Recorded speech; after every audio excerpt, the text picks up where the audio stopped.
si el testigo de Jehová es adulto y decide, y podemos tomar registro de que lo dice sin estar bajo los efectos de ningún narcótico, ni alcoholizado, o sea, que está perfectamente lúcido, si no está deprimido, o sea, que puede tomar una decisión que sea fuente de otro, que venga por otro lado, tenemos que aceptarla. Si la persona no se quiere confundir, y eso firma el consentimiento informado, y nosotros, ustedes como profesionales de la salud, quedan exentos, porque es una decisión del paciente. La responsabilidad de lo que suceda es del paciente, ¿no? Como profesionales, ustedes tienen que informarles que si usted no se confunde, es probable que fallezca. Así, sí, pero sin adornarle la cosa, ¿no? Que la información sea muy, muy clara.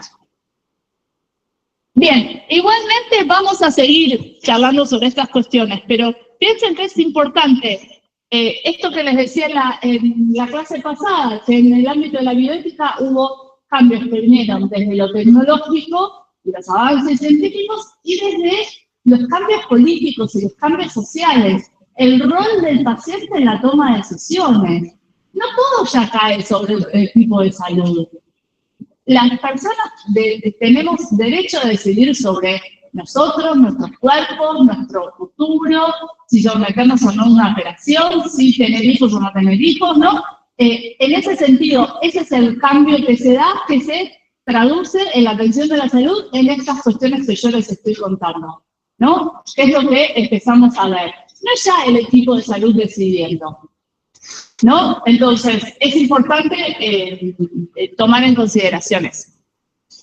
Bien, entonces teníamos, en el caso de Estrella, teníamos el problema moral. Siempre cuando decimos problema, ¿qué es un problema? En cualquier ámbito. Algo que hay que resolver. Necesitamos resolver algo. Acá necesitamos resolver algo desde el punto de vista moral. ¿Qué es lo que está bien o que está mal hacer en este caso? ¿Qué es lo correcto o qué es lo incorrecto? Entonces, decíamos que el principal problema es o mantener a Trilla con vida para que avance el embarazo, o piensen esto muy, muy importante, desconectar a Trilla también en pos de una muerte digna, diríamos, a la luz de, por ejemplo, nuestra legislación actual. ¿Por qué? Imaginen esta situación, que a ustedes los mantienen conectados 6 meses, les dan de comer por un tubo, los movilizan, solamente para llevar adelante un embarazo. Imaginen los varones que lo tienen en la panza. No en el útero, porque no tienen el útero, que lo tienen en la panza. Pasados esos 6 meses, tuki, se desenchufan. ¿Oh? Es fuerte la imagen de qué estamos haciendo con Trilla. Es fuerte la imagen de cómo estamos tratando y considerando a Trilla. Sobre todo, piensen, volvemos al punto cero, que nosotros no sabemos qué quería Trilla. No era la mujer embarazada que salía del centro de reproducción asistida y que quedó en un fuego cruzado. Que hubiera hecho cualquier cosa, seguro, por seguir adelante con ese embarazo, aunque ella estuviera clínicamente muerta. Bien. ¿Qué otros problemas aparecían en el caso? Además de este problema moral. Tenía drogas en la sangre. ¿Y en qué sentido sería ese un problema? En considerar si es viable para el feto, ¿no? Bien. Si mantener con vida el feto, ¿no? Bien, acá la compañera dice tenía drogas en la sangre y esto es una pregunta, es un dato muy importante. ¿Es viable siquiera este feto? O sea, porque piensan que si no nos podemos responder la pregunta, no podemos decir afirmativamente es mínimamente viable, no hay dilema, no hay problema, ¿no? ¿Por qué? Porque el sospecho que no va a avanzar. Entonces vamos a tenerlo conectado, vamos a usar hacia Trilla, gastar recursos, etcétera. 17 semanas de celebración. Ni era mirar el embarazo. Quizás ni saber que está embarazada. O sea, ese es un punto muy importante también, ¿no? Tenemos que evaluar, ese es un punto, fíjense, que es un dato. Es un dato que nos va a servir para tomar una decisión con respecto al problema principal. Es un dato muy importante. Acá se ve que, no sé con qué criterios, pero evaluaron que sí era viable, ¿no? Este efecto en este caso. Bueno, bien. Toman esta decisión el equipo médico diciendo que fíjate, entonces avanza con el embarazo. ¿Qué otros problemas o dilemas se planteaban en el caso? Que era muy caro para el hospital. Bien, que era muy caro para el hospital, ¿no? Aparecía esta idea de, fíjense que es un poco más complejo que nuestro sistema de salud, porque acá aparecía la aseguradora, pero es una aseguradora que tiene más de aseguradora que de obra social, tal como la entendemos nosotros, o como prepaga. Y entonces se cuestionaba el hecho de destinar esta cantidad de miles de dólares, no me acuerdo por qué era, pero era una barbaridad de miles de dólares. ¿Y se acuerdan qué planteaba la aseguradora? ¿Qué decía? ¿Vamos a destinar este dinero para acá o a qué?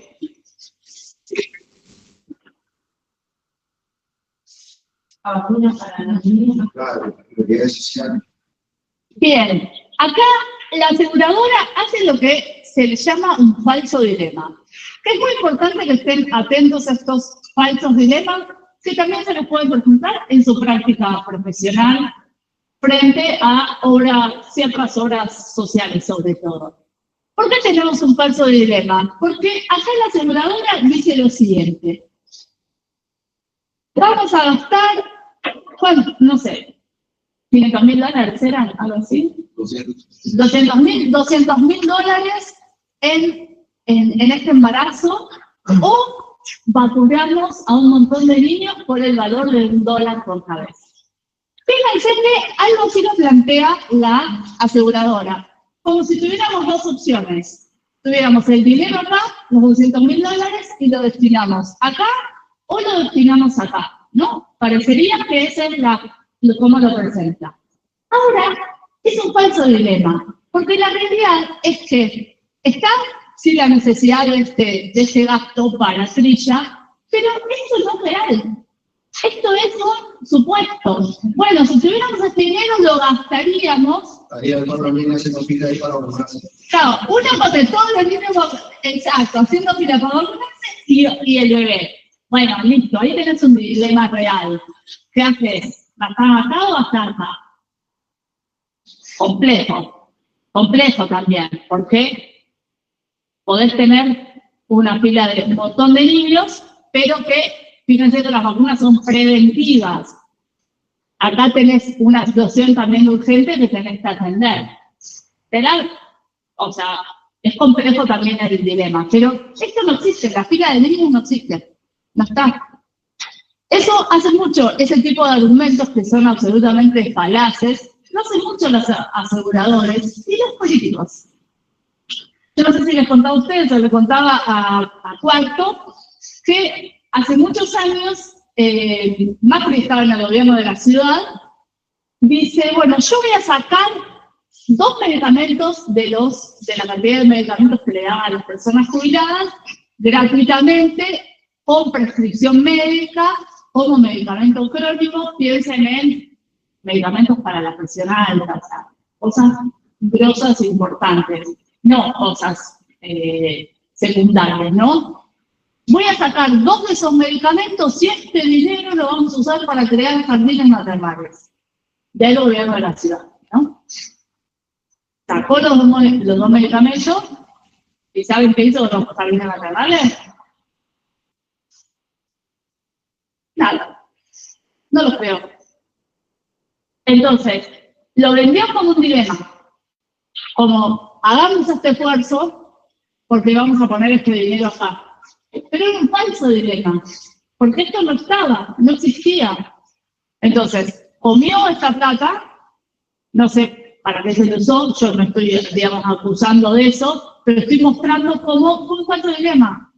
Y fue vender al público que iba a hacer esto por esto, pero eso no existía, y nunca existió, y nunca se hizo. Están los mismos jardines maternales que estaban hace 20 años en el gobierno de la ciudad. Y doy fe porque yo tengo mi mejor amiga trabajando hace 20 años en el área de desarrollo social del gobierno de la ciudad. Bueno, mi hijo fue, cuando todavía vivíamos en Buenos Aires, a uno de estos jardines, o sea que sé con absoluta certeza que hay, no sé, 21 jardines hace 20 años para toda la capital, ¿no? O menos incluso.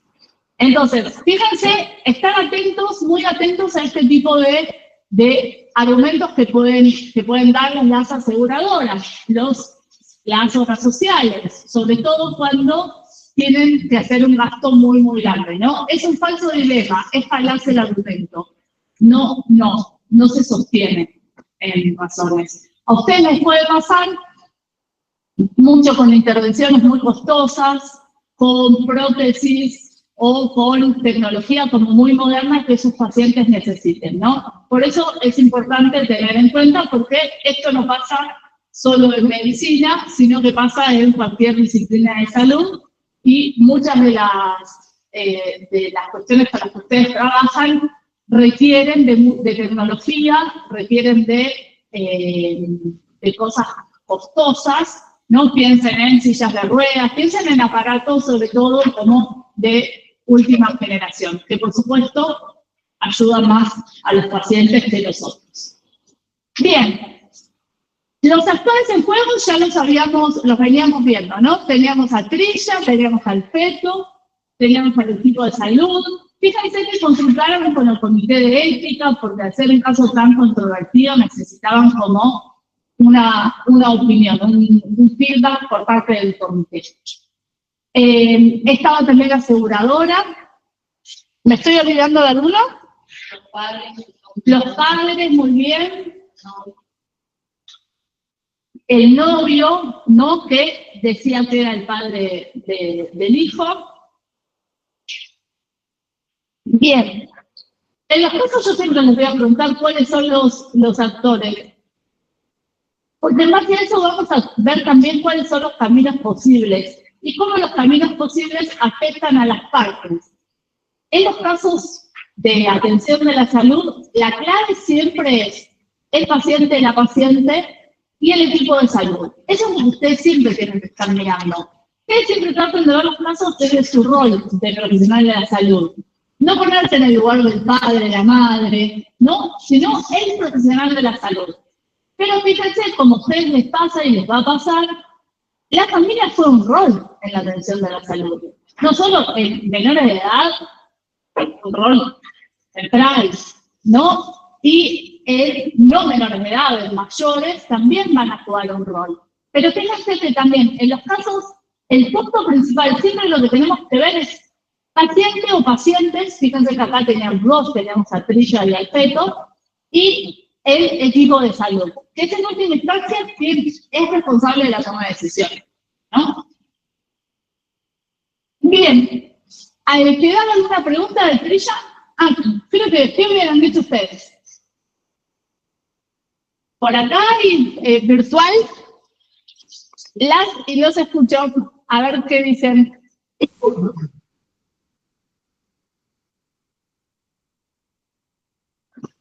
¿Qué hubieran hecho ustedes? ¿Hubieran continuado? ¿No hubieran continuado?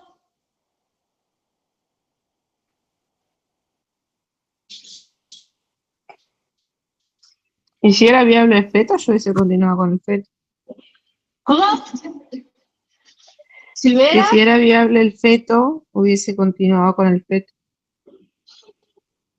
O sea, que mantener con Trilla conectada para que naciera el feto. Sí. Bien. ¿Qué más? ¿Alguien le hubiera desconectado a Trilla? En la familia creo que había dicho que quería que esta comida el cielo no. Sí.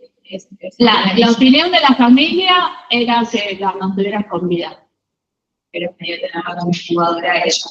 Exacto, Y no respetar capaz su cuerpo. exacto. Fíjense que acá, como yo les contaba, nosotros no teníamos la información de qué hubiera querido Trilla, no lo sabemos. No sabíamos esto que me decían hoy, que capaz que ni sabía que está embarazada, ¿no? No, realmente no lo sabemos, e incluso teniendo en cuenta que ella tenía varias adicciones, es probable que que ni siquiera estuviera en condiciones de tomar una decisión, ¿no? Y que de hecho toda esa situación también fuera fruto de eso, o sea, Trilla, a veces cuesta verlo, esto es importante, Trilla era una persona enferma. O sea, vemos a Trilla entrando, o sea, yo me imagino la secuencia entrando a robar y no sé qué, embarazada, absolutamente descuidada, pero vemos una persona con una adicción. O sea, depende del grado de adicción que tenga. Realmente es una persona que no está bien y que de hecho requiere cuidados médicos muy, muy importantes para poder recuperarse. A veces nos cuesta ver ese lado de Trilla. Y por supuesto nos cuesta ver cómo le estamos tratando, ¿no? Es muy fuerte. Seguramente tuvo muchos kinesiólogos y kinesiólogas que la atendieron durante todos esos meses, más allá de la movilización que hace enfermería, ¿no? Una consulta, y a partir de que cuando meses o periodo un esto, se lo considera ahí al feto con derechos. Sí, me explico lo que quiero decir. O sea, para pensarlo también de ese lado, o sea, de los derechos del niño, que no sé a partir de qué edad se puede conseguir. Bueno. Contraparte también. En Estados Unidos, el derecho al aborto está dividido por trimestres. En el primer trimestre, acá entra en el segundo. En el primer trimestre, la persona tiene derecho a interrumpir el embarazo sin ningún tipo de... ¿Hasta el tercero? Hasta el tercero, sin ningún tipo de razón, de peso, vamos a decir así. Y esta división en trimestres es controvertida como todo el debate sobre el aborto, pero ¿en qué se basa? Ustedes lo saben bien, ustedes han visto anatomía, o sea, en que cuanto más chiquito es el desarrollo del feto, no ha desarrollado a veces ni siquiera la capacidad de sentir dolor. En los primeros momentos son literal un conjunto de células. No es lo mismo un feto de 6 semanas que un feto de 38. No es lo mismo desde un punto de vista de desarrollo, de capacidad, de posibilidad de vida fuera del útero. En el segundo trimestre hay que tener una buena razón para realizar el aborto. O sea, vos te vas a realizar el aborto y tenés que dar una buena razón. Y en el tercer trimestre, una muy, muy, muy buena razón. Porque se acerca el tercer trimestre y se acerca la viabilidad. Si el feto puede vivir fuera de la panza de esa mujer, no hay conflicto de derechos. Bueno, se da en adopción, se hace cargo de un familiar, ¿se entiende? Así es en Estados Unidos. Bien. Bueno, ¿alguna duda, consulta con respecto a este caso? Sí. ¿En qué momento termina el poder de decisión de la familia? ¿O nunca tiene? Porque yo pienso, Bien. Que cierra el embarazo y después puede seguir capaz cuando se haya conectado. ¿O por qué se termina el embarazo?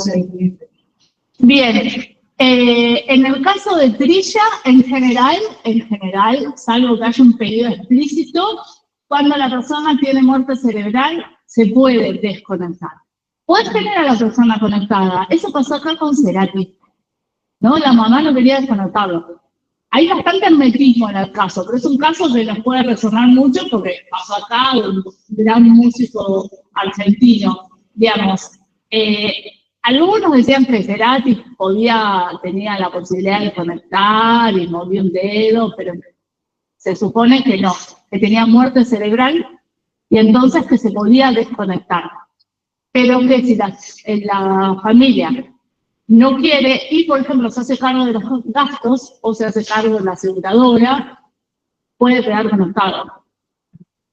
Pero en general, ¿por qué se pide la desconexión o se habilita la desconexión? Porque la persona no tiene posibilidad de volver. Pero, ojo, vos lo podés hacer por cuestiones, por convicciones religiosas, o por la razón que sea.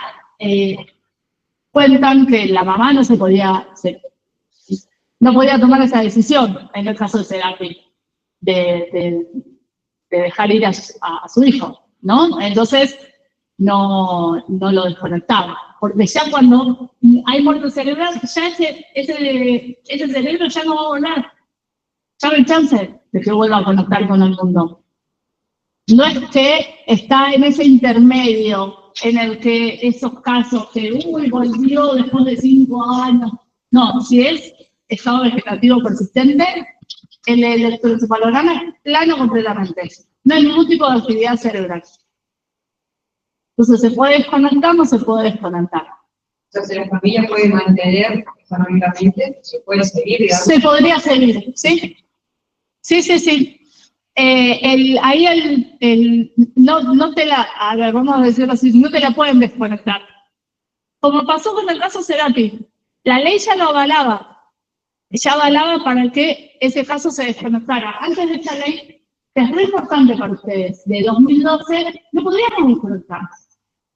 Ese paciente tenía que quedar conectado hasta que si hiciera una neumonía y se muriera, una infección, un paro cardíaco. No podíamos, podía ser acusado de homicidio.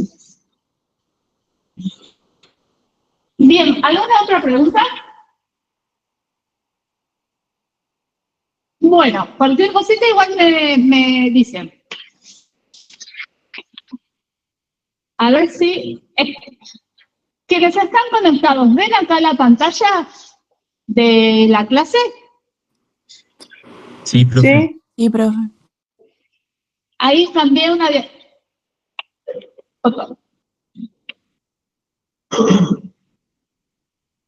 A ver, ahí cambié la... Dice que tenemos problemas de conectividad. Ahí no ven nada, ¿no? No. Bueno, a ver si puedo conectarlo por acá. No, esto no era la clase. Cambio de archivo. Sí.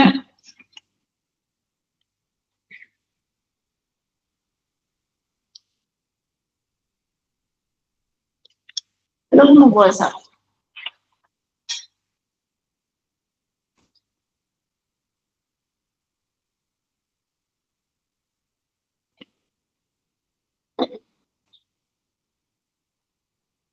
Ahí le voy a compartir de vuelta.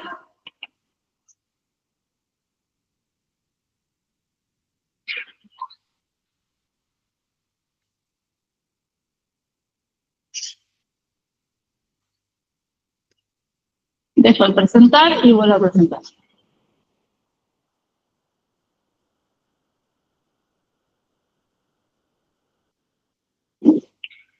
Acá, ¿se acuerdan, chicos, si es ventana o pantalla completa?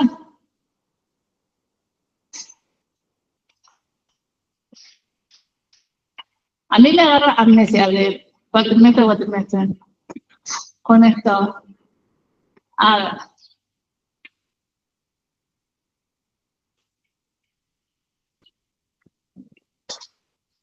Los que están conectados, ¿ven ahí? Sí, profe. ¿Y avanza? ¿Y qué? ¿Avanza el PowerPoint? Ahí está en la principal, digamos, la carátula. No, yo lo estoy avanzando. A ver.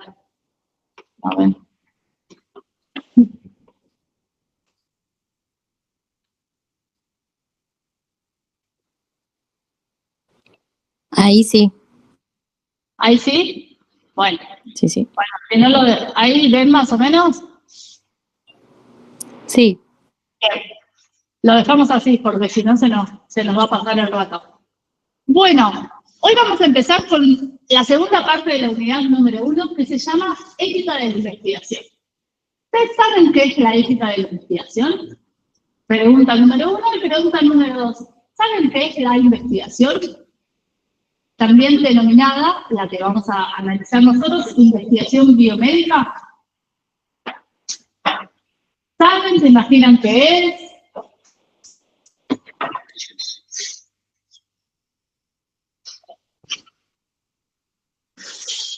Ni idea. Muy bien, me gusta la sinceridad. Investigación, ¿se le dio investigación de vacunas? ¿Investigación de medicamentos? ¿Qué es eso?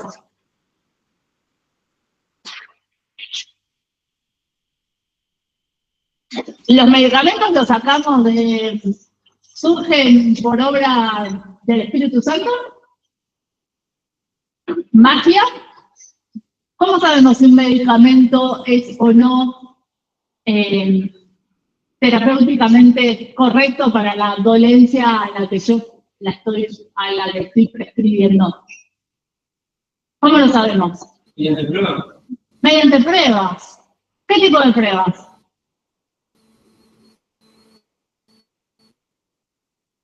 ¿Qué se hace?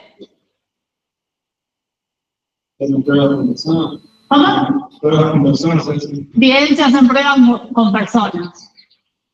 Todo el proceso de investigación de medicamentos, en lo que después se transforman en medicamentos, de vacunas e incluso de técnicas, de operaciones, de cualquier tipo de procedimiento médico, sanitario que realizamos, tuvo que haber pasado por un periodo de investigación.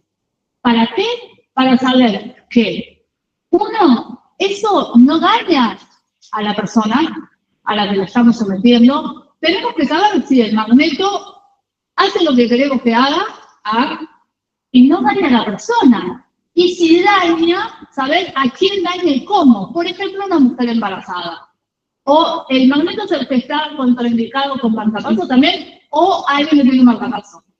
Eso lo sabemos ¿cómo? A través de un proceso de investigación en el que organizamos la información, recogemos la literatura que hay, lo que se haya escrito sobre el tema, investigamos, nos informamos, nos capacitamos para saber qué se sabe sobre el tema, sobre ya sea una patología, ya sea una molécula que está bajo investigación y queremos saber si es terapéutica o no terapéutica, o sea, si cura o no cura, si alivia el dolor o no alivia el dolor y cuánto.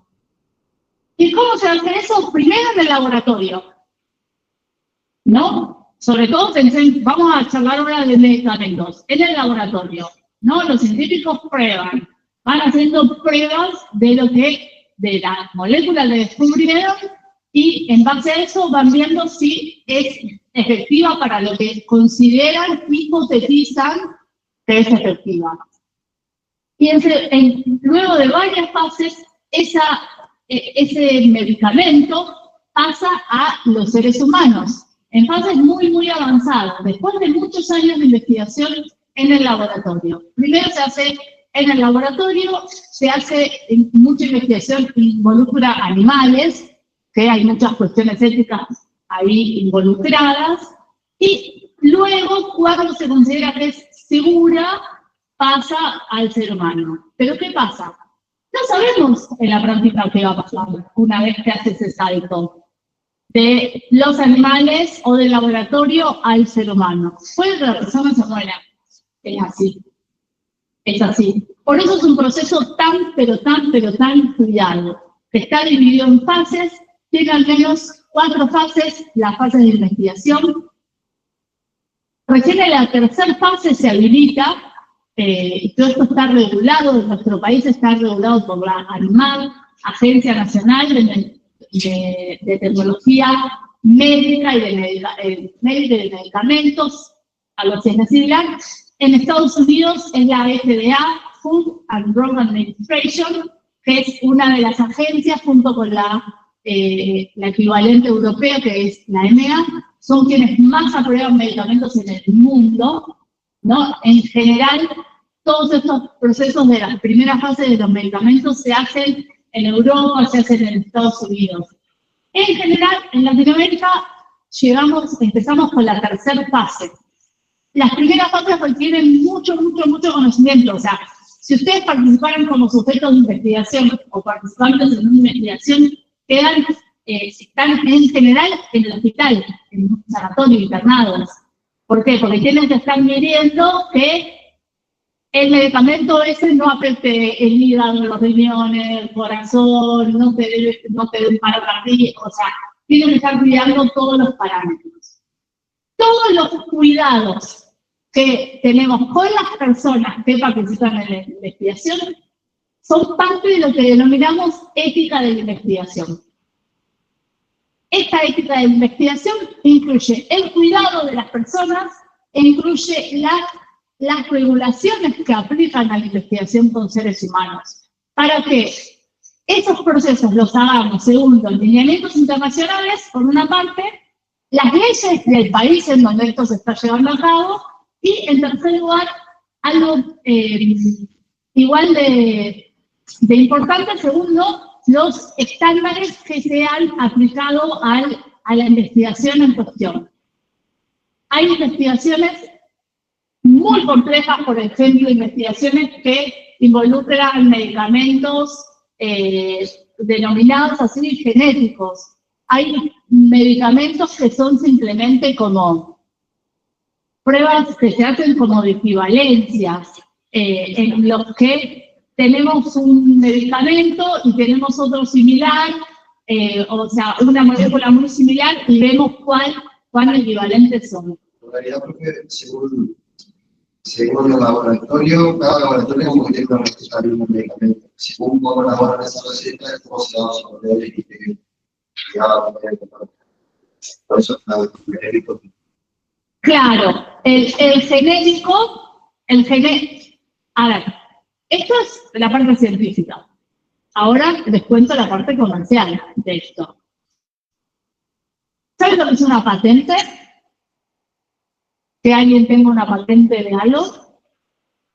Cuando una persona inventa algo, depende de lo que inventa, ¿no? Pero tiene derecho sobre eso inventado por X cantidad de tiempo, eso varía mucho de país en país, y tiene derecho a cobrar regalías, dinero, por todo lo que gane ese producto, y tiene derecho a cobrarle a otro si quiere usar eso que yo inventé. Eso vale para muchos inventos y vale para los medicamentos. Los científicos y las compañías farmacéuticas, las universidades que desarrollan medicamentos, tienen derechos de patente sobre los medicamentos que desarrollan. Ahora, por eso tienen las marcas comerciales. Y fíjense que muchas veces la droga la tenemos asociada al nombre comercial del medicamento, no a la droga en sí. Bien, cuando hablamos de un medicamento genérico, hablamos de un medicamento que es equivalente a otro, solo que no tiene la misma marca comercial. Y en general, los procedimientos no son laboratorios. Algunos menores, no, a veces no con el mismo control de calidad, y otras veces no, con un excelente control de calidad sobre la producción de medicamentos, y son más baratos porque no tienen que pagar todas estas cuestiones. Una vez que vence la patente, el medicamento lo puede realizar cualquier laboratorio. Esto dicho en términos generales. Pasa lo mismo con la vacuna. ¿No se acuerdan todo lo que sucedió durante la pandemia de COVID? ¿Qué pasaba con las fases? ¿Por qué las vacunas no salían? ¿No se acuerdan las noticias? ¿Por qué no conseguimos la vacuna en el primer mes de la pandemia?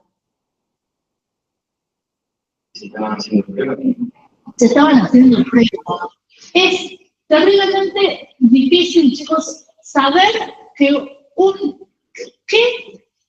molécula ayuda a curar una enfermedad.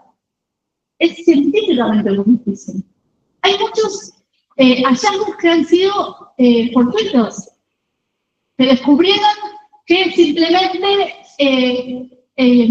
este medicamento hacía esto, pero que en realidad lo estaban investigando para esto otro. Les voy a contar algo bastante gracioso, que es sobre, no sé si conocen la droga sildenafil. ¿Qué droga es el sildenafil? Viagra.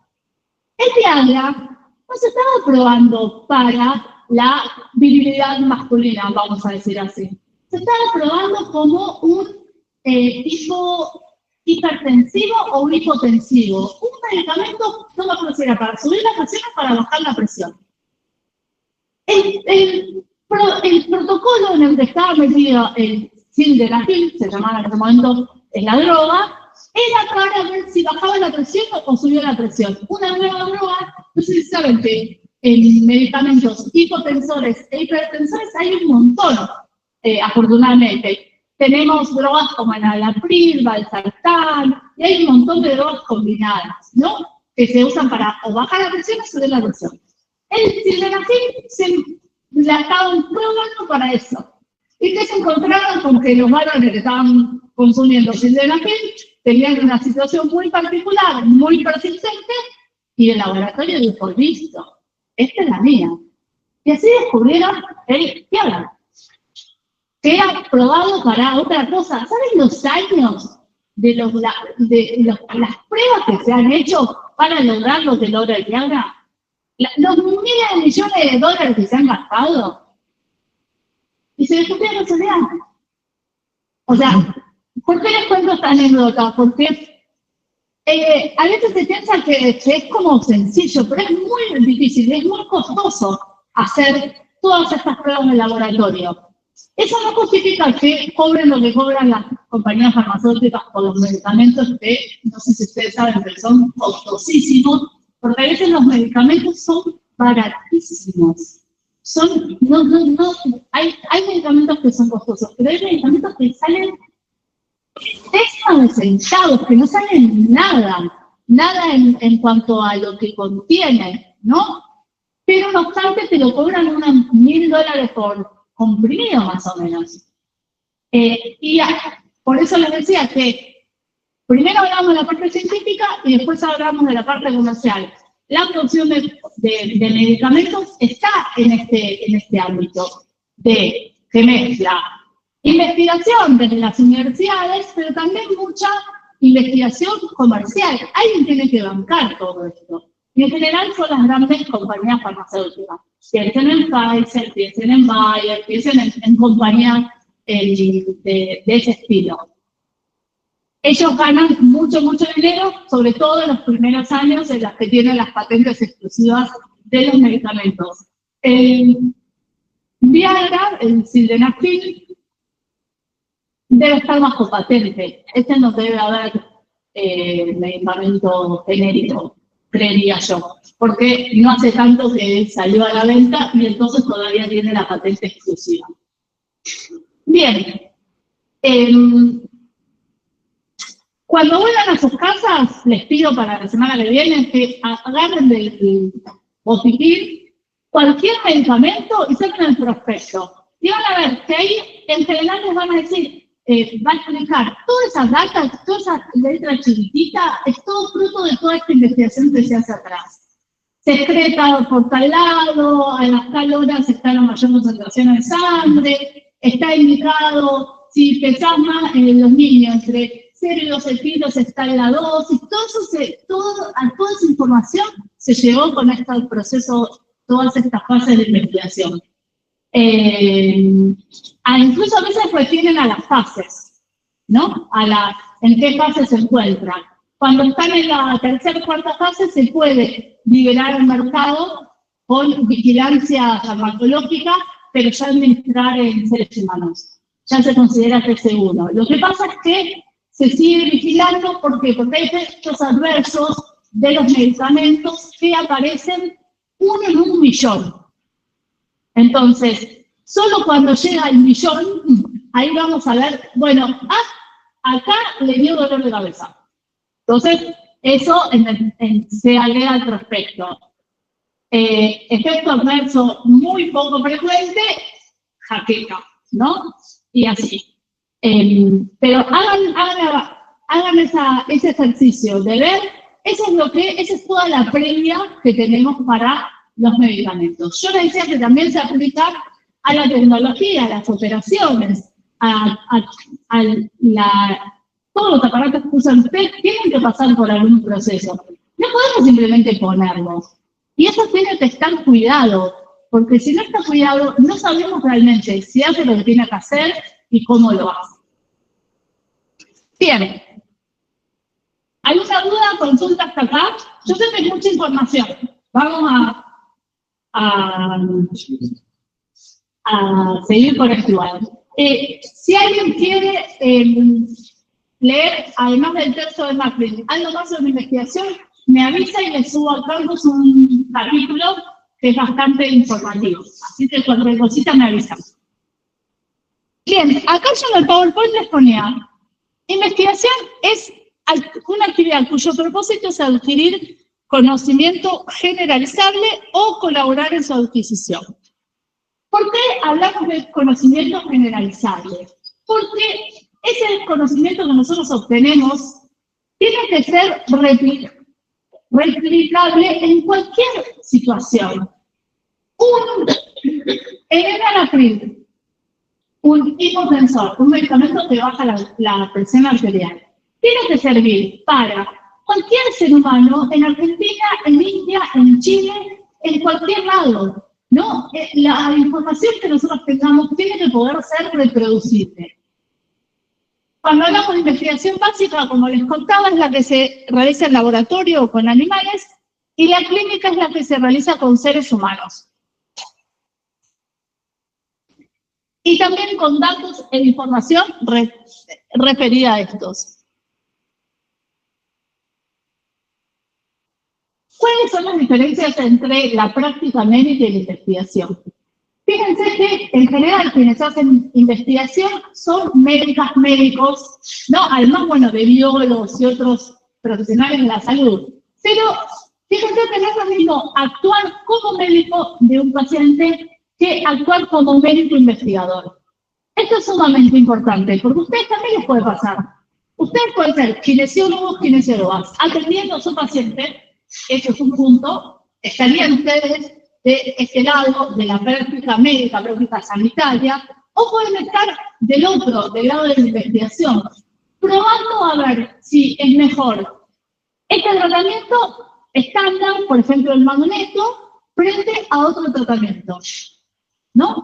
Ahí ustedes serían investigadores. ¿Y por qué esto es importante? Porque cuando atendemos a un paciente, el objetivo es restaurar la salud del paciente, aliviar el dolor, paliar alguna incomodidad que pueda llegar a tener. Cuando estamos haciendo investigación, el objetivo es poder responder a la pregunta de investigación.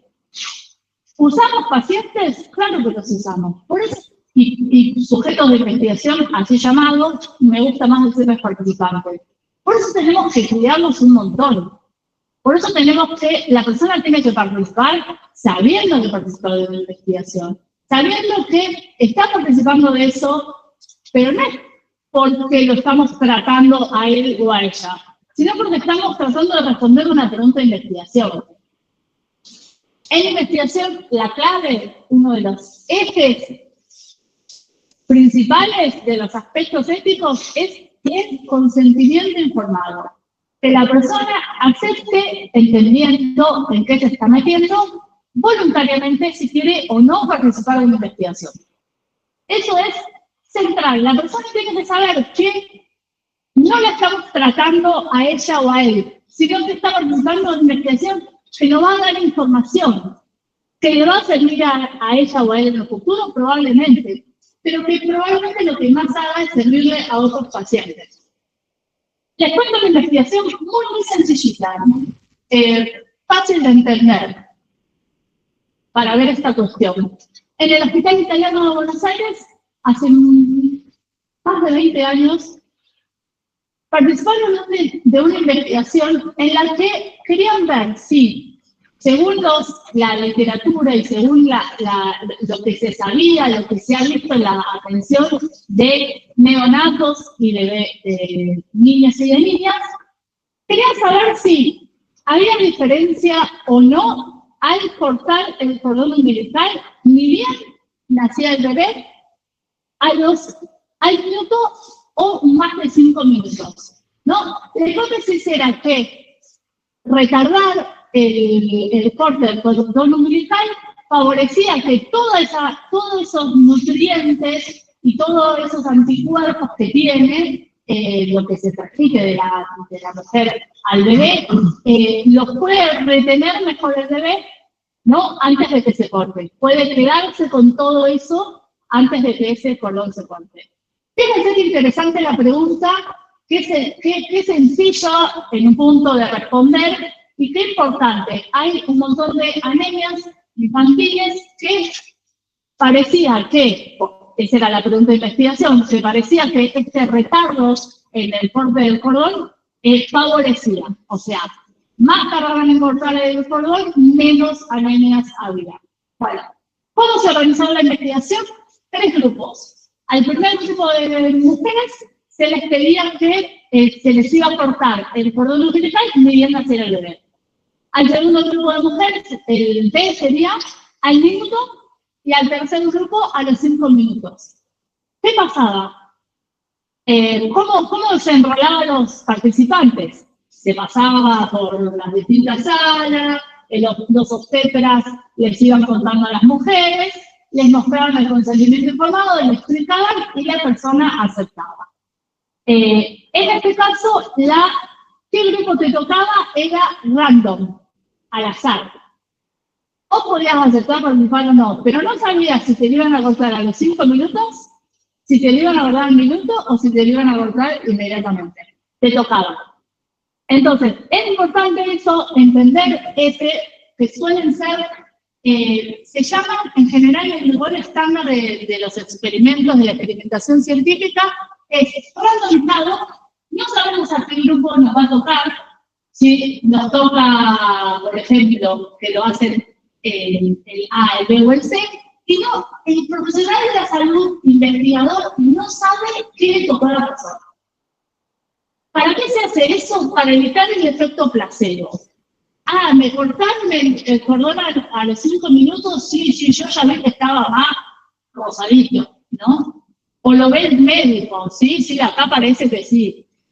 Hay algo de un efecto placebo en el ser humano, y es que si creemos que algo nos hace bien, probablemente nos haga bien.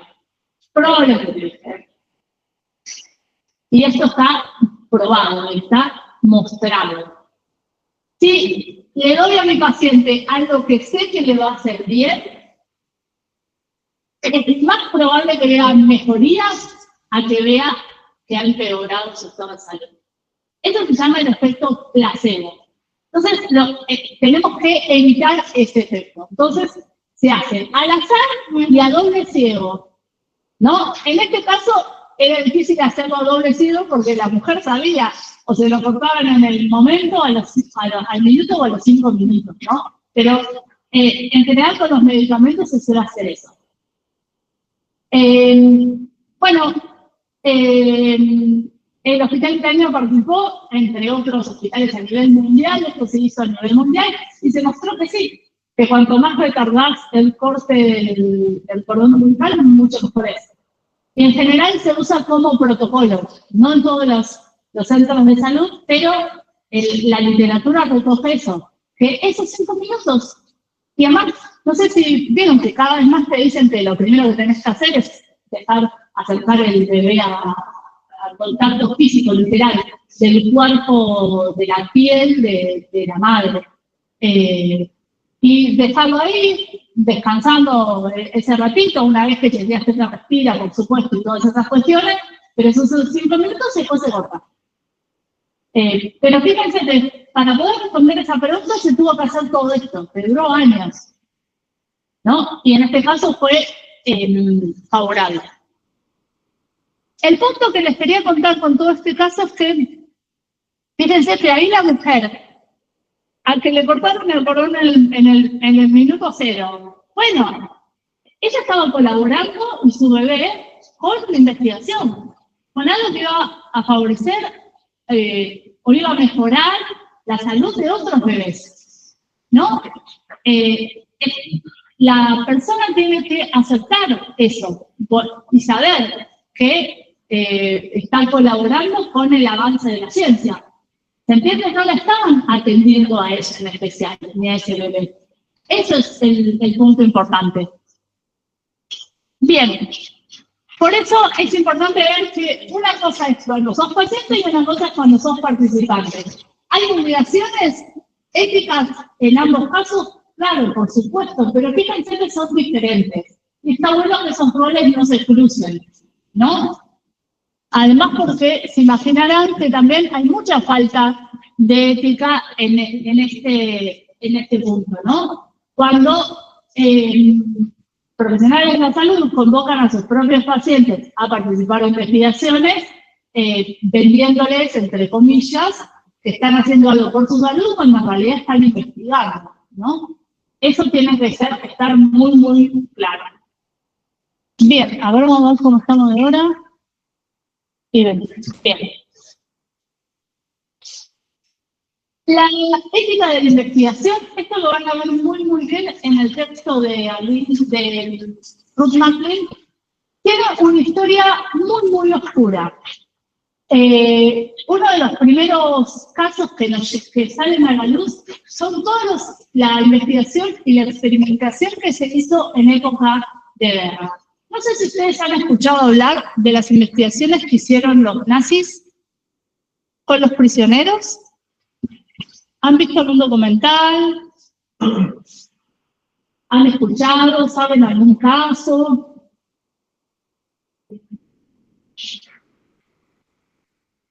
¿No escucharon nada?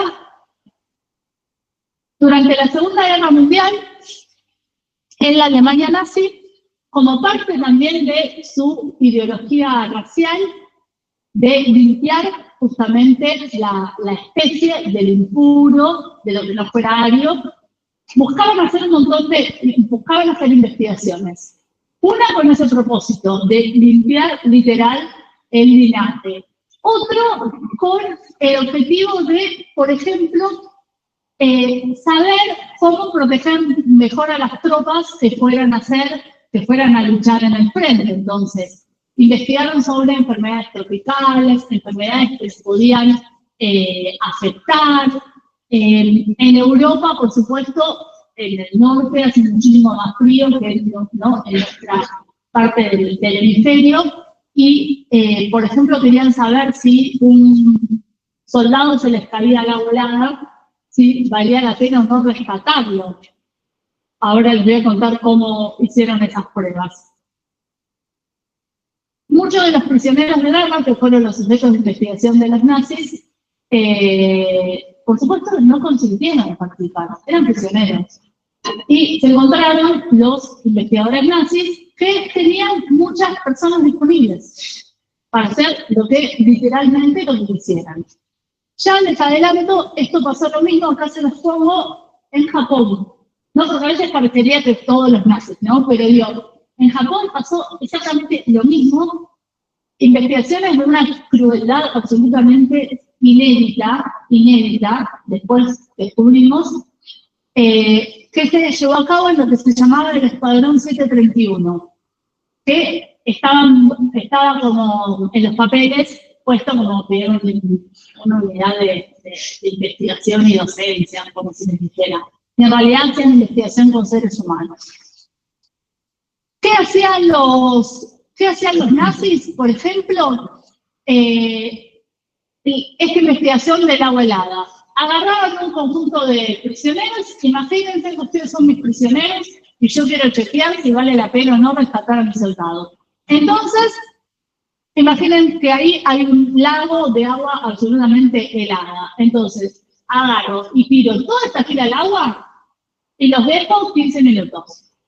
Tiro toda esta fila al agua y los dejo 12 minutos. Tiro toda esta fila al agua y los dejo 8 minutos y tiro la última fila y los dejo 6 minutos. ¿Qué hago? Pasaron los 6, 8, 12 y 15 minutos, los rescato y veo si están vivos o muertos, si están medio muertos, si los puedo resucitar o no los puedo resucitar, si se les paró el corazón o no se les paró el corazón y demás. Eso hacían los nazis con los prisioneros de guerra. Y así descubrían que lo contabilizaban, lo investigaban. ¿Sí? Se les caían, bueno, que el loco quedó 20 minutos, ni me caliento de rescatarlo. Porque sé que va a estar muerto y no lo voy a poder resucitar. Pero capaz que si se me cayó 12 minutos, sí. Porque puedo recuperar, puedo puede ese corazón volver a latir. Otras investigaciones que hacía eran agentes patógenos, los contagiaban con enfermedades de las que se les ocurra, enfermedades tropicales, antrax. Les ponían agentes patógenos y veían a ver cómo evolucionaba la persona y si encontraban con la tecnología que tenían en ese momento alguna forma de curarlos o no curarlos. En Japón hacían vivisección. La persona viva le abrían todos los órganos. Trataban así. Es terrible. Yo no como frutos a propósito, porque no saben lo que es. O sea, si les interesa buscar, yo les puse, miren, enciclopedia del Holocausto. Tampoco no hay muchas fotos, por suerte. Pero digo, si quieren buscar un poco más, googleen experimentación en la época nazi y ahí van a encontrar de todo. Un caso muy resonante es el de Mengele. Estaba absolutamente obsesionado con los gemelos e hizo todo tipo de investigación habido por haber con gemelos durante esa época. Se dice que no llegando a la Argentina. Llegando a la Argentina. Sí. Sí. Y hay bastante certeza al respecto. Hace poco se descubrió una embarcación que tenía origen nazi. Exacto. Porque dicen que aparte trasladaban no solamente los exiliados, sino personas como si oro. Sí, todo lo que saqueaban. Sí. No, chicos, es absolutamente terrible. O sea, pero ni la peor película de Netflix le equipara a lo que hicieron durante esa época. Era como pero claro, vos te lo pones a pensar y dices, ¿cómo un ser humano hacer eso? Pero si nosotros nos posicionamos en una ideología que considera que el otro no es igual que yo, que tiene menos valor, como las comunidades originarias acá, que son menos humanos que nosotros los humanos, entonces la conclusión es más sencilla, tenés como una despersonalización con eso y haces cualquier cosa. Porque les digo, hicieron cualquier cosa. O sea, a niveles de una crueldad. Si vos decís, no sé, después también perfeccionaba el método, como matarlos en las cámaras de gas, para saber cuánto tiempo tenían que mantenerlos en la cámara de gas para que se murieran. Antes lo probaron, entonces lo metían unos cuantos en la cámara de gas, encendían y los dejaban. Y se fijaban, ok, con 8 minutos es suficiente para matar a la mitad. Bueno, con 20 minutos lo segundo que están todos planchados. O sea, ese tipo de cuestiones, así con esta frialdad. No, es vivisección. O sea, de sacarle los órganos a una persona mientras está viva. O sea, eso se han hace menos de 100 años atrás. Menos de 100 años. No estamos hablando que lo hacían los romanos, ¿no? 1945 terminó la Segunda Guerra Mundial. Piensen más o menos del 37 al 45. 1926, 1945. Hace nada. Eso pasaba en Alemania, pasaba en Japón. Bien, se imaginarán que después de todo esto surge con mucha fuerza lo que hoy conocemos como la ética de la investigación. Se encontraron con esta situación y dijeron, bueno, esto es absolutamente inaceptable. En el mismo juicio que se le hace a los jerarcas nazis, se una de las primeras partes describía cómo había que cuidar a las personas que participaron en la investigación. Ese primer extracto dio lugar a uno de los primeros códigos de ética de la investigación, que se llama el Código de Nuremberg. A los jerarcas nazis se los enjuició en la ciudad de Nuremberg. Y en general los códigos, las guías éticas suelen tener la denominación del lugar de la ciudad donde tuvo lugar. No sé si han escuchado sobre cuestiones climáticas el Acuerdo de París, ¿no? ¿Por qué? Porque ese acuerdo climático para bajar la temperatura de acá al 2050 se hizo en París, Francia. Este se hizo en Nuremberg, por eso se lo llama como Código de Nuremberg. Ahí lo que se decía era que las personas tenían que aceptar voluntariamente participar. Tenían que tener la capacidad para poder hacerlo. Todos estos eran prisioneros. Es como si nosotros hoy nos pusiéramos a investigar con todos los presos, con todos los enfermos que están en el hospital, ¿no? Con los niños que están en educación pública. O sea, terrible. Y todos los cuidados que tenían que tener. Ahora, ustedes me dicen, bueno, profe, pero eso estaban en guerra, Segunda Guerra Mundial, de los nazis, de los japoneses, como si no pensáramos que ante esa situación tan excepcional hubieron esos casos. Hubo esos casos. Ahora bien, eso no solo sucedió durante épocas de guerra. Después salieron a la luz que, por ejemplo, en Estados Unidos, en la época de posguerra, o sea, post-1945, ya no había guerra, había paz, había tranquilidad, ya no había que defender a las tropas de enfermedades tropicales. Encontraron que se seguía haciendo un montón de investigación muy cuestionable desde un punto de vista ético. Este autor, que miren que les muestro acá el textito, este autor, en un médico que se llamaba Henry Beecher, publica en esta revista, que es una revista que todavía se publica, muy conocida, muy importante, que es The New England Journal of Medicine, publica una investigación porque descubre que colegas de él estaban haciendo investigaciones muy cuestionables desde un punto de vista ético, publicándola. ¿Qué hace Beecher? No la buchonea. Describe la investigación que se está llevando a cabo. Su intención no era buchonear, denunciar penalmente a la persona. Su intención era mucho más alta en un punto y mucho más a futuro. Era decir, muchachos, así no podemos hacer investigación con seres humanos. ¿Qué estamos haciendo? ¿Cómo estamos investigando con las personas? ¿Cómo estamos tratando? Esto no puede ser. Tenemos que buscar otra manera más cuidada de hacer investigación. Él descubre unas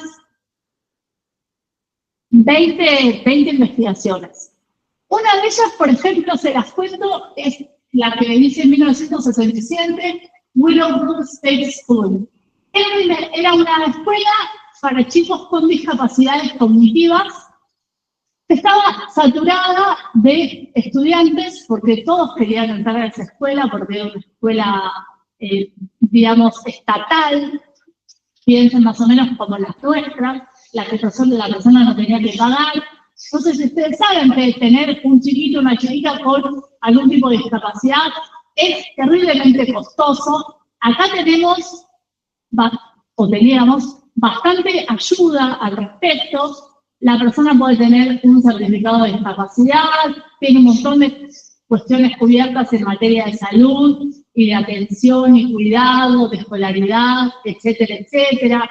Puede viajar en colectivo gratis, tiene como un montón que le da, la sociedad decide darle mucho más porque sabemos que esa persona necesita mucho más, ¿no? El cuidado de la salud, de la atención. Acá tenía una lista de espera así. Y tenía una situación muy particular que era prevalente la hepatitis A. ¿Por qué? Porque era muy común que los chiquitos que se hicieran encima, que la tuvieran por ahí y demás, y había como un brote de hepatitis bastante endémico, y qué caracterizaba esta escuela. Entonces, ¿qué hacen los administradores cuando querían admitir a nuevos niños o niñas? Y querían ver qué podían hacer para atender esta cuestión de la hepatitis A en la institución. Querían hacer contagios controlados. Entonces, le decían al padre o a la madre que sí, le admitimos a su hijo, pero lo van a tener que contagiar de hepatitis A para que entre.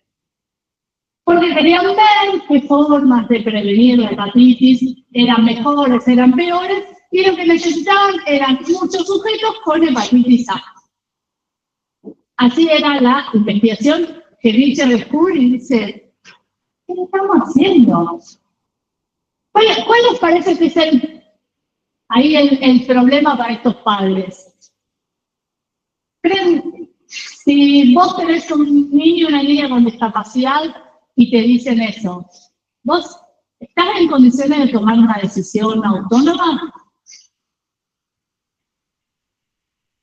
¿Qué les parece? Ahora pónganse en el lugar de padres o madres. ¿Cómo la pregunta? Van a la entrevista de admisión. ¿Estás en condiciones vos de tomar una decisión autónoma?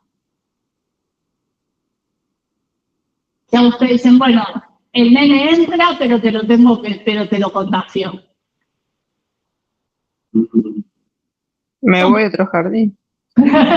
Bueno, bien, ni hablar. Muchos han salido corriendo, pero fíjense, ese tipo de presiones es un tipo de coerción al que se pone desde un aspecto ético. Es un tipo de coerción al que sometemos a una persona para que tome una decisión. ¿Por qué? Porque claro, esa persona necesita esto. Necesita que su chiquito entre a esa escuela. Y vos no querés que lo contagien, pero serías capaz de hasta aceptar eso porque necesitas esto otro. Entonces, te obligan, te coercionan a que vos tomes esa decisión. Esa decisión de esos padres no es libre. No es libre completamente.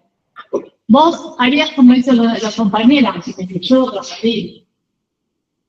Pero la realidad de muchas familias es que no tienen ni los recursos, ni otra escuela, ni tenían otra escuela alternativa para poder hacer eso. ¿No? Eso también se empieza a cuestionar. Por eso van a ver que cuando veamos teoría de los principios, van a ver que una decisión autónoma es una decisión que tomamos con información y libre de presiones, de coerciones. ¿No? Tenemos que poder decidir si sí o si no, sin este tipo de presiones. Otra de las investigaciones, por ejemplo, era la del Hospital Judío de Enfermedades Crónicas. Se le inyectaba a viejitos y viejitas en un hospital de enfermedades crónicas, era como una suerte de hospital asilo, cáncer, células de cáncer vivo, se les inyectaban. El cáncer no es una enfermedad infecciosa, no se iba a contagiar, no es como si le hubieran infectado con HIV, que hubiera desarrollado el HIV. Pero ellos querían probar, a ver qué pasaba. Si a vos te inyectaban con células de cáncer vivo. A los viejitos nunca le informaron que le estaban inyectando eso. No se les consideró que les mintieron, que estaban haciendo algo que era por su salud. Y esto lo hicieron además con aval de la institución, en la que, imaginen ustedes, hoy Villaguay, piensen en algún asilo, tipo entrando con una conservadora, en las jeringas cargadas con células de cáncer, inyectando a los abuelos. Así era la investigación. Porque sí o porque hay una parte económica. Probablemente porque hay una parte económica. Y esto también es lo que empieza a cambiar, por eso vuelvo a la clase 1, los cambios sociales y políticos. Cómo nos dimos cuenta que ciertas cosas no están bien. O sea, por más que, ahí fíjense que el argumento que usaban el equipo de investigación era que sabían que no les iba a pasar nada, porque el cáncer no se contagia. Pero claro, pero fíjense, bueno, pero la vida no es que si te pasa algo no te pasa nada. También empieza a cobrar mucha importancia qué querés vos. Bueno, capaz que sí, yo digo, ay, ¿saben la cantidad de personas que participan de investigaciones? Los participantes de las investigaciones son pagos en las primeras fases y voluntarios. Quieren participar, hay mucha gente que le interesa participar, pero es la decisión. Y fíjense que, ¿cuál era el argumento que usaban en Willowbrook? Bueno, pero si los chiquitos entraban a la escuela, igual se iban a contagiar. Pero fíjense qué perverso el argumento que usaban, ¿no? Por eso fíjense que fuimos cambiando, digo, siglo 1490 y algo, la llegada de los españoles acá, que veían a los indígenas como seres inferiores. Hoy por hoy, en general, diríamos que no son, porque hay personas que todavía lo siguen pensando, digo, no son seres inferiores, son seres que tienen otra cultura, que han desarrollado otras instituciones, son simplemente diferentes, no son más o menos humanos. Hoy diríamos, son iguales Homo sapiens sapiens que el resto de la humanidad. Los negros, la comunidad afrodescendiente, que ahora les voy a contar un caso sobre eso. Hoy por hoy, ¿cómo siguen sufriendo las personas por ser consideradas, ¿no? Van cambiando ciertas cuestiones, hay otras que persisten, pero en general va sucediendo eso.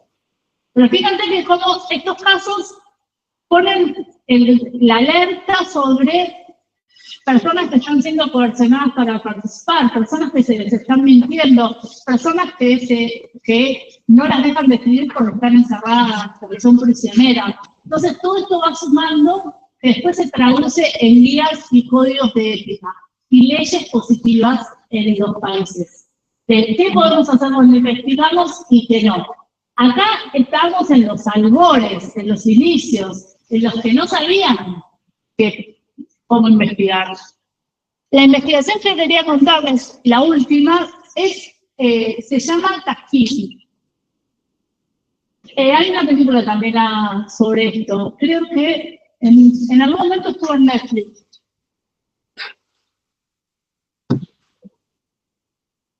El Servicio Público de Salud, lo que diríamos el equivalente de nuestro Ministerio de Salud hoy, investigó durante 40 años, 1932-1972, 40 años, el desarrollo natural de la sífilis.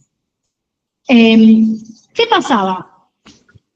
Cuando comienza la investigación de sífilis en 1932, no había cura para la sífilis. Todavía no teníamos disponibles los antibióticos y realmente era una enfermedad que tristemente avanzaba y hasta que la persona fallecía. Se convoca a población afrodescendiente de Alabama, muy pobre, con muy poco conocimiento, muy poca educación para poder tomar una decisión para participar de esta investigación. Y se los enrola como si estuvieran haciendo algo por ellos. Se los convocaba como, bueno, esto fue lo que ustedes, vamos a cuidar su salud. Venimos desde el gobierno y vamos a hacer algo bueno por ustedes. Les sacaban sangre, les tomaban muestras y los iban siguiendo. Fíjense el secretismo que tuvo que haber implicado esta investigación para que durara 40 años. Piensen en Argentina cuántos presidentes pasaron durante 40 años. Piensen cuántos ministros de salud o ministras de salud. Todo se mantuvo oculto. Hasta que una periodista lo descubre. Y descubre este caso. En la década del 50 ya empezaron a aparecer los primeros antibióticos y ya existía una cura para esta investigación. No obstante, se seguía diciendo que la investigación se seguía llevando a cabo esta investigación. El caso que lo vamos a ver para la clase que viene, lo tienen como, se los voy a subir como afiliados. Bueno, justamente muestra toda esta situación. de cómo se trataba a estas personas y cómo se les mintió. Se les decía, hay un libro muy conocido que se llama Mala Sangre, Bad Blood, porque se les decía que tenía algo mal de la sangre, que por eso hacían todo esto. Y les mintieron durante 40 años. Por supuesto, un montón de esas personas fallecieron y un montón de esas personas se les negó antibióticos, una cura efectiva antes bueno, se les negó cuando ya estaba disponible y cuando ya se sabía que se podía hacer. Este caso es muy terrible y fíjense que hace que, hizo que fomentara mucha desconfianza de la comunidad norteamericana hacia el gobierno. A mí me contaba una antropóloga que la habían estaba viviendo en Estados Unidos ella, y la habían convocado para hacer una investigación. Porque pasaba lo siguiente, eran un centro de salud, como lo que diríamos acá una salita, que tenía medicamentos, tenía antirretrovirales, medicamentos para tratar el SIDA, que se le vencían en la heladera, porque la gente no venía a tomarlos. Medicamentos que son carísimos, los medicamentos en Estados Unidos son 20 veces más caros que acá, no tienen la cobertura de salud como en general tenemos nosotros. No sabían cómo. Era una salita que estaba en un barrio carenciado, que era con mucha prevalencia de HIV-Sida. O sea, estaba todo para que se le llenaran, se le hacían del instante cero. Convocan a esta antropóloga para hacer lo que se llama una investigación exploratoria, para saber qué pasaba. Empieza a hacer entrevistas y empieza a preguntar, a hablar con la gente, literal, para ver qué pasaba. Y lo que se encontró es que las personas desconfiaban que les iban a hacer algo bueno para ellas. Pensaban que les iban a dar algo que les iba a hacer mal, como pasó en Tuskegee. Y esto pasó a fines de la década del 90. Esa era la razón por la que desconfiaban de este centro de salud, porque pensaban que era mentira que les iban a salir. En realidad los estaban engañando como si fueran que los estaban pescando con eso para hacerles mal, para seguir sus propios fines. Este caso lo vamos a ver para la clase de bien. Yo creo que voy a ir cortando acá. No sé si tienen alguna duda, pregunta, consulta. Para la clase que viene yo les pido que les voy a subir este PPT, les voy a poner el caso de Tuskegee para que lo charlemos en clase y les pido que lean Matrix, que vayan pidiendo las lecturas. Acuérdense que nosotros tenemos 5 clasecitas. Y después viene el profe Carlos. Así que tratemos de aprovechar lo más posible las clases. ¿Cómo dijo que se llamaba el caso que nos iba a subir? Tuskegee. Gracias. El primero que aparece se escribe Tuskegee, pero se pronuncia Tuskegee. Algo igual ya les conté, así que, pero igual vamos a ver ese caso porque, insisto, todo esto que les conté, todo esto son cosas reales. ¿Sí? Ay, qué bien. Pásenla, por favor. Una hojita, rapidito. No me echen más. ¿Podemos mandar un mensaje por WhatsApp? No, hasta me mate, no, me vuelvo loca. Hagan bolitas.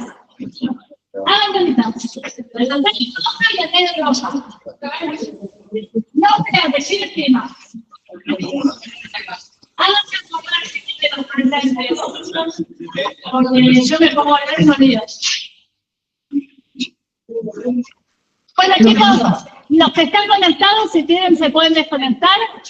Nos vemos la clase que viene.